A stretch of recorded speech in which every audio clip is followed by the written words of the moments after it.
મોટવાડીના કેસમાં મેં એક જોયું હતું કે પેલી પરીક્ષાવાળો કાયદો ઈ કોંગ્રેસ માતાની સરકાર બનાવતી હતી કોપી કેસ વખતે તમે એના પર 10માં 12માં કોપી કેસ ની વાત હતી અને સરકારે ભલે સીધી રીતે અર્જુન મોટવાડીની પ્રત્યક્ષને પણ પરોક્ષ રીતે સાંભળીને તાત્કાલિક બદલાવ કર્યો કાયદામાં. નહીં, એમને પણ અર્જુનભાઈનો માન, ભલે અર્જુનભાઈ બીજેપીના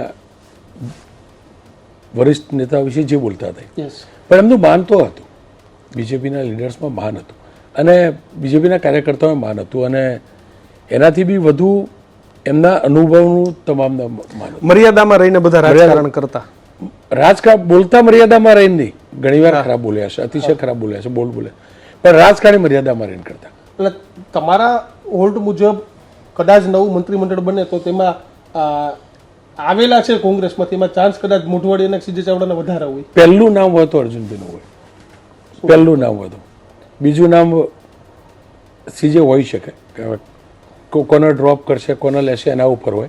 પણ હું જે સમજુ છું એ પ્રકારે, હું ફરીથી કોઈ સોર્સ બોર્ડ નથી આપણે બીજેપીની, આપણે કહેતા હોય હું સૂત્રોથી જાણી લાવ્યો વાણી લાવ્યો, આપણા રાજકીય અનુભવ એટલે હું ચલાવતો હતો વાર્તા કે આ સૂત્રોથી આ જાણકારી, મને નથી જ જાણકારી, કોઈ સૂત્રો નથી, કોઈને ખબર જ નથી હોતી, કોઈને ખબર નથી હોતી, બરાબર. ઇવન જે હાલ 17 છે એમાંથી કોઈને ખબર નહીં હોય કે એક્સપાન્શન ક્યારે થશે, થશે તો હું રહીશ કે નહીં.